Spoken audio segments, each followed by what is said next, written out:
बड़ी खबर आजमगढ़ जनपद से आ रही है, जहां डीएम नागेंद्र प्रसाद सिंह ने बताया कि जो बाहर से प्रवासी मजदूर आ रहे हैं वे अपना स्वास्थ्य परीक्षण करवाएं। अगर ऐसा नहीं करते हैं तो मजबूरन उनके खिलाफ एफआईआर दर्ज किया जाएगा। इसके साथ ही जो लोग मुंबई से आए हैं उनके ऊपर विशेष ध्यान दें तथा उनसे दूरी बनाकर रहें। तथा नागेंद्र प्रसाद सिंह ने बताया कि मुंबई से आए 2 व्यक्ति ट्रक से जिनकी जाँच कराई गई थी, लेकिन अभी रिजल्ट नहीं आया है। इसी दौरान एक व्यक्ति की मौत हो गई। मुंबई से 2500 लोग आए हैं, उनका विशेष ध्यान दिया जाए तथा उनसे दूरी बनाकर रहें। आजमगढ़ से संवाददाता मनोज दुबे के साथ महंत दुर्गेश तिवारी की रिपोर्ट। राज्य सरकारों की सहमति के आधार पर माननीय मुख्यमंत्री जी बहुत सारे श्रमिकों को रेल और रोडवेज के माध्यम से ला रहे हैं। इसके अलावा भी बहुत सारे लोग आ रहे हैं जो निजी साधनों से आ रहे हैं, ट्रकों से आ रहे हैं या लुका छिपी करके आ रहे हैं। उन लोगों से मेरा करबद्ध निवेदन है कि अपना स्वास्थ्य परीक्षण जरूर कराएं। अपने स्वास्थ्य के लिए अपने परिवार के साथ खिलवाड़ न करें। साथ ही उन परिवार के लोगों से मेरा आग्रह है कि अगर आपके घर पे कोई आता है तो आप ज़रूर MOIC को और SDM को सूचित करें, थाने को सूचित करें और स्वास्थ्य परीक्षण कराएं और जो स्वास्थ्य विभाग की जो राय हो उसके अनुसार कार्रवाई करें। यदि ऐसा नहीं किया जाता है तो सामुदायिक संक्रमण न फैले, इसके लिए मुझे बाध्य होकर के महामारी अधिनियम के अंतर्गत और डिजास्टर मैनेजमेंट एक्ट के तहत उस व्यक्ति के और परिवार वालों के विरुद्ध भी FIR दर्ज करानी पड़ेगी।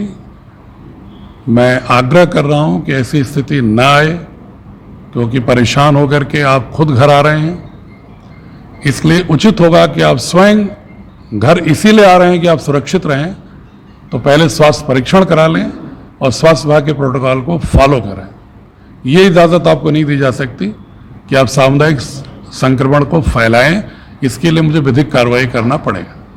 अनुभव के आधार पर देखा जा रहा है और आंकड़ों के आधार पर उस पर स्वास्थ्य विशेषज्ञों से हमने राय लिया कि एक और जहां श्रमिकों का अपने गांव की ओर आना जारी है, चूँकि उनका गांव है, उनका निवास स्थान है, तो भावनात्मक रूप से उनको रोका भी नहीं जा सकता। लेकिन यहाँ आने के बाद संक्रमण न फैले, इन दोनों के बीच में समन्वय कैसे किया जाए, ये सबसे बड़ी चुनौती है। मैं जनपद वासियों से अनुरोध करूंगा कि स्वास्थ्य विशेषज्ञों की जो राय मुझे मिली उसमें उनका कहना है कि मुंबई से आने वाले लोग जो हैं उनसे दूरी रखना बहुत ही ज़रूरी है। वैसे तो हर स्थान से आए हुए लोगों से सोशल डिस्टेंसिंग, मास्क लगाना ज़रूरी है, क्वारंटाइन, होम क्वारंटाइन कराना ज़रूरी है, लेकिन जो मुंबई से लोग आए हैं चल के, उन पर विशेष सावधानी और सतर्कता की ज़रूरत है। इसी को दृष्टिगत रखते हुए मैंने ये व्यवस्था की है आज से कि जो भी लोग हमारे आए हैं, चाहे वो नियमित साधन से आए हों चाहे लुका छिपी से आए हों, उनका सर्वे पर डे हो रहा है। पर डे उसको हम कंप्यूटर में डाल रहे हैं, एक्सेल सीट पर उनके नाम भी सबके पढ़ रहे हैं।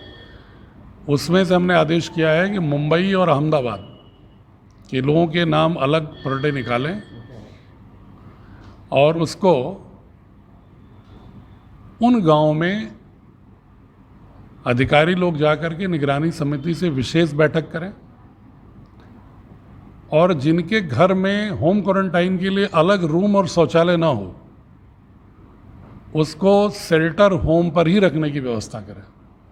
मुख्य रूप से जो मुंबई के लोग आ रहे हैं, जिनके घर में उस व्यक्ति को रहने के लिए अलग रूम और शौचालय की ज़रूरत हो, उसे तो होम क्वारंटाइन वहाँ लोगों को समझा करके करें। लेकिन जिनके घर में व्यवस्था नहीं है, उनको समझा करके सख्ती के साथ उनको शेल्टर होम में रखें, ताकि 8-10 दिन उनके लक्षण को जानकारी होने पर वॉच करके, ऑब्जर्व करके फिर होम क्वारंटाइन। पद में कुल 1398 सैंपल कलेक्ट किए गए हैं कल तक, जिसमें से 1341 की रिपोर्ट आई है। उस 1341 में से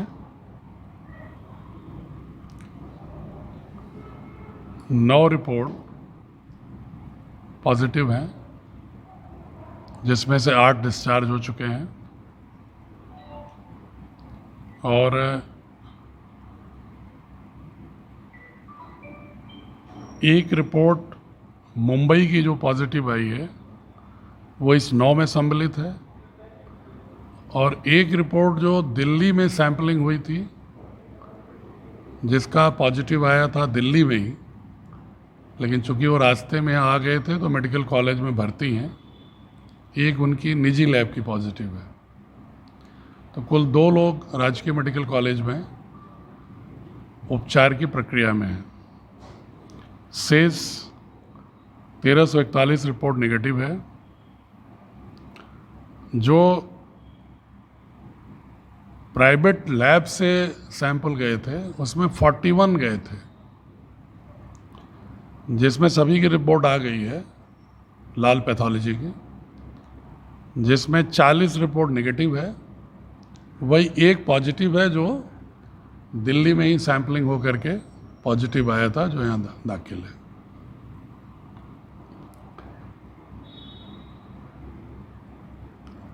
एक जो पॉजिटिव जियापुर दक्षिणी राजस्व ग्राम के व्यक्ति जो मुंबई से आए थे, उनका कल पॉजिटिव आया था। उस राजस्व ग्राम को प्रोटोकॉल के अनुसार नियम ये है, अगर एक केस होता है तो उस राजस्व ग्राम को कंटेनमेंट जोन बनाते हैं। तो उसको कंटेनमेंट जोन के रूप में डेवलप किया गया है, चारों ओर से सील कर दिया गया है। डोर टू डोर सर्वे आज शुरू कर लिया गया है। उनकी कांटेक्ट की ट्रेसिंग शुरू हो गई है। उनमें से उनकी फैमिली के और उनके संपर्क में जो एक व्यक्ति ज़्यादा था, उसकी फैमिली दोनों मिलाकर के 20 लोगों का सैंपलिंग भी की गई है और शेष डोर टू डोर सर्वे कल दोपहर तक पूरा हो जाएगा। किसी में लक्षण होगा तो उसकी भी सैंपलिंग होगी और उस गांव का सैनिटाइजेशन कल भी किया गया था और पर डे किए जाने के आदेश हैं अगले हफ्ते 10 दिन तक। दुखद विषय ये भी है कि मुंबई से आए हुए 13 तारीख को 2 व्यक्ति ट्रक से आए थे और वो 13 की रात में आए। उनके अस्वस्थता की स्थिति में उनको 14 की सुबह राजकीय मेडिकल कॉलेज परीक्षण के लिए गए। उनकी स्थिति में गंभीर देखते हुए मेडिकल कॉलेज ने उनको दाखिल कर लिया और इसके बाद उपचार के बाद उनको हायर सेंटर रिफ़र किया गया। दोनों अलग अलग आए थे मुंबई से। एक व्यक्ति सुंभी के थे और एक व्यक्ति नेतुर गांव है जहानागंज का। उसमें से एक व्यक्ति की आज हायर सेंटर बलरामपुर अस्पताल जब गए थे लखनऊ, तो मुझे अभी सूचना मिली है कि दूरभाष पर कि उनकी डेथ हो गई है। मेडिकल कॉलेज ने कल उन दोनों लोगों का सैंपल भेजा था गोरखपुर। अभी रिज़ल्ट प्रतीक्षित है, रिज़ल्ट नहीं आया है सैंपल का। मैंने आदेश किया है कि जो एक व्यक्ति की मृत्यु हुई है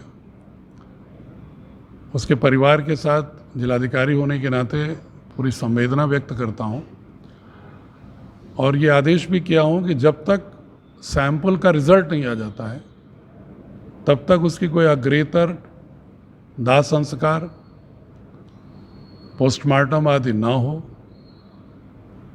और यदि रिपोर्ट निराशाजनक आती है तो जो प्रोटोकॉल है दाह संस्कार का स्वास्थ्य विभाग का, उसके अनुसार ही किया जाए।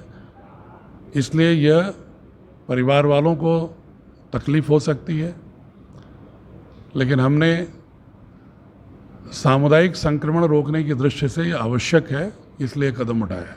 जैसे मैंने उसका प्रोसेस शुरू कर दिया है सर्विलांस का कि मुंबई से कितने आए, अहमदाबाद से आए, ताकि उन पर हम विशेष निगाह रख सकें।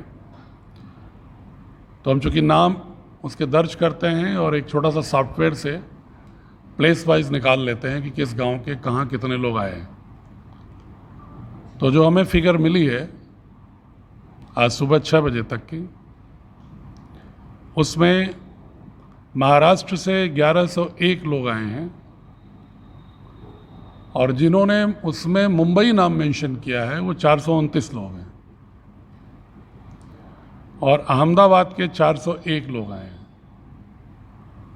बट मुझे ऐसा लगता है कि जो महाराष्ट्र के अन्य हिस्सों का भी नाम लिखा है 1101, मुंबई से आने वाले ही 1101 + 429 हैं। ये 1530 लोगों को जो मुंबई का मानते हुए और प्लस तहसीलों में जो लेखपालों ने बनाया है रिकॉर्ड, उनकी सूची के अनुसार भी मुंबई से लगभग 1000 लोग आए हैं। ये 2500 लोगों पर हमने आज ही सभी एसडीएम, तहसीलदार, बीडीओ को लगा दिया है कि इनके बारे में ये परीक्षण कर लें कि ये होम क्वारंटाइन हैं तो क्या वास्तव में प्रोटोकॉल के अनुसार उनके पास स्पेस भी है कि नहीं होम क्वारंटाइन। अगर होम क्वारंटाइन स्पेस नहीं है तो उनको शेल्टर होम ले आए। और तहसीलों पर 3 तरह के शेल्टर होम बनाएं। पहला शेल्टर होम जहाँ पर रेलवे या रोडवेज से जो लोग नियमित साधन से आ रहे हैं उनको वहाँ पर ले जाकर 24 घंटे रोककर उनका स्वास्थ्य परीक्षण कराकर उनके साथ खाद्यान्न का किट दे करके उनको होम क्वारंटाइन भेजना। दूसरा ऐसे शेल्टर होम जहाँ पर लक्षण वाले पाए जाते हैं परीक्षण में तो उनको रोकना, जिनके सैंपलिंग होगी।